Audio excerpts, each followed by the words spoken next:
Pemirsa, meski Amerika Serikat berlakukan blokade di Selat Hormuz, aktivitas pelayaran masih berlangsung. Namun, ribuan kapal tertahan dan harus mengantre di tengah ketidakpastian.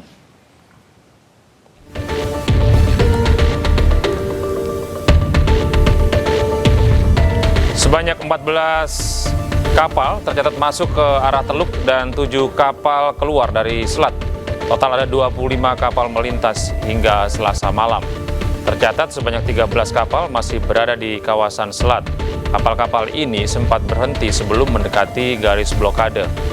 Sementara itu, sekitar 2.000 kapal masih tertahan di sisi Teluk dan 40 lainnya menunggu untuk masuk. Laporan juga menyebutkan ada kapal yang memalsukan sinyal AIS untuk menyamarkan identitas.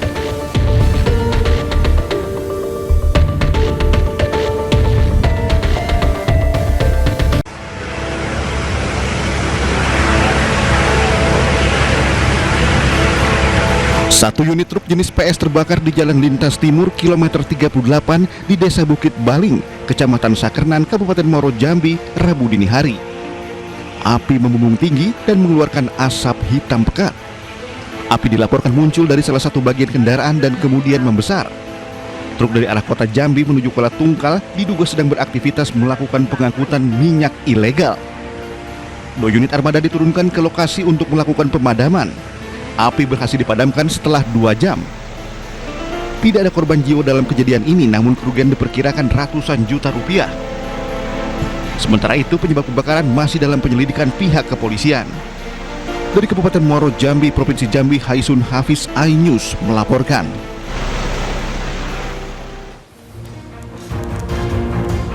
Selamat malam pemirsa, apa kabar? Informasi kebakaran satu unit truk di Jalan Lintas Timur, kilometer 38 Kabupaten Muaro Jambi, Provinsi Jambi tadi menjadi pembuka jumpa kita di iNews Prime hari ini. Selain itu, kami juga akan hadirkan informasi penting lain terkait Perang Timur Tengah, diantaranya Perang Iran-Amerika berlanjut.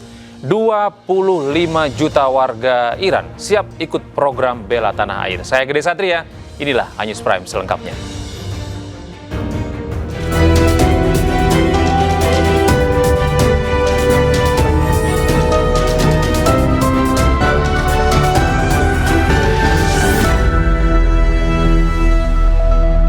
Pemirsa, Wakil Presiden Iran Muhammad Reza Arif menyebut Gedung Putih tidak bertindak sebagai entitas independen dan telah berubah jadi cabang pelapor untuk Israel.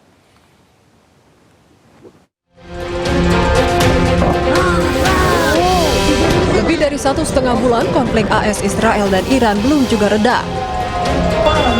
Di tengah gencatan senjata, perundingan AS dan Iran di Islamabad gagal tanpa kesepakatan.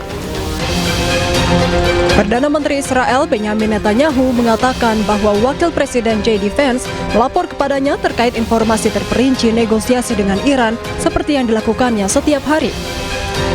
Hal ini memicu kemarahan berbagai pihak termasuk Iran. Dilansir dari media Iran Press TV, Wakil Presiden Iran Muhammad Reza Arif menyebut Gedung Putih AS tidak bertindak sebagai entitas independen dalam kebijakan luar negerinya. Arif mengatakan untuk pertama kalinya dalam sejarah, seorang pejabat pemerintah memberikan briefing harian kepada kepala negara lain.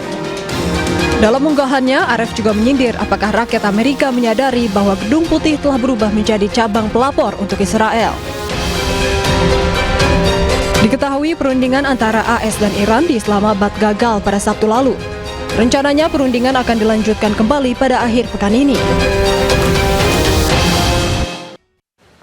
Ketegangan meningkat pada hari ketiga blokade Amerika Serikat terhadap Selat Hormuz. Kapal-kapal tujuan Cina tak bisa melintasi Hormuz hingga membuat otoritas Cina mengecam tindakan arogan Amerika Serikat.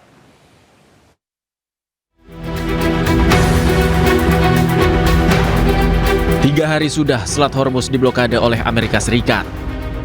Puluhan kapal tanker terlihat berlabuh di dermaga Selat Hormuz akibat blokade tersebut. Blokade Amerika Serikat juga berdampak pada lalu lintas kapal tanker yang mengangkut minyak ke Cina. Ada 2 kapal dengan tujuan Cina yang terlihat putar balik untuk menghindari resiko diserang oleh pasukan Amerika Serikat. Hal ini membuat Cina merespon dengan tegas. Cina mengecam blokade Selat Hormuz karena dinilai berbahaya dan justru memperburuk ketegangan di Timur Tengah. 在相关方业已达成临时停火安排的情况下，美方加码军事部署，采取定向封锁行动，只会激化矛盾，加剧局势紧张，破坏本就脆弱的停火局面，并进一步冲击海峡通行安全。这是危险和不负责任的行为。中方认为，只有实现全面停火止战，才能从根本上为缓和海峡局势创造条件。中方敦促各方恪守停火安排。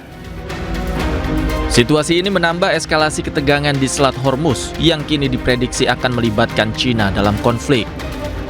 Perang akan semakin panjang dan meluas akibat blokade sepihak yang dilakukan Amerika pada Selat Hormuz.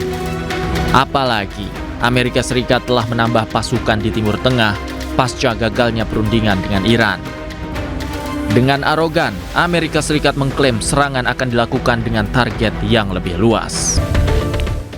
Sementara itu, Menteri Luar Negeri Rusia, Sergei Lavrov, mengatakan Rusia dan Tiongkok siap untuk mendukung upaya meredakan ketegangan antara Amerika Serikat dan Israel melawan Iran. Lavrov menyebut Rusia akan mendorong penyelesaian krisis dan pemulihan navigasi yang aman melalui Selat Hormuz.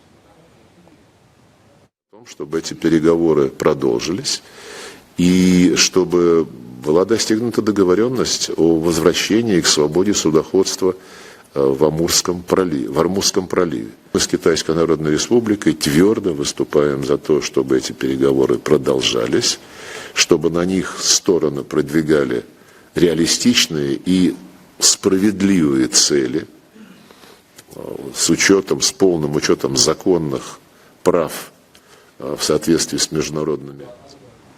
Di tengah gencatan senjata, Amerika Serikat dan Iran, lebih dari 25 juta warga Iran siap bela tanah air. Mereka secara sukarela mendaftar sebagai relawan nasional Janfada for Iran.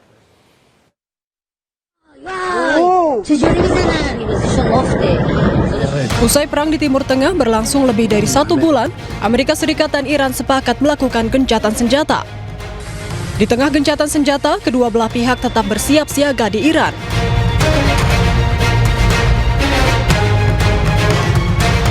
Media berita Iran, Tasnim News Agency, menyebut lebih dari 25 juta warga Iran siap membela tanah air.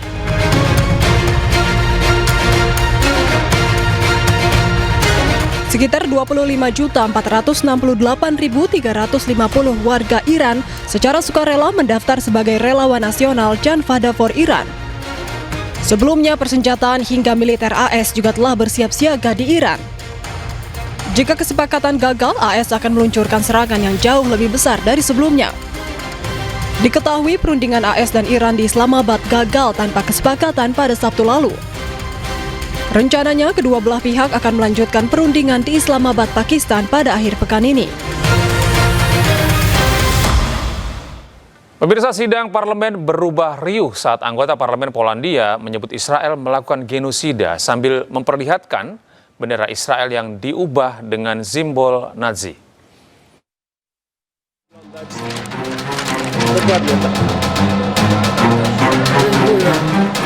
Anggota parlemen Polandia, Konrad Berkowicz, memperlihatkan bendera kertas Israel yang dimodifikasi dengan simbol Nazi setelah sebelumnya menyebut Israel memicu krisis energi global dan melakukan genosida. Momen terjadi dalam acara peringatan korban pembantaian Nazi selama sesi parlemen di Warsawa, Polandia pada hari Selasa. Selain itu, Berkowicz juga mengecam penggunaan bom fosfor putih terlarang yang ia sebut kekejaman luar biasa.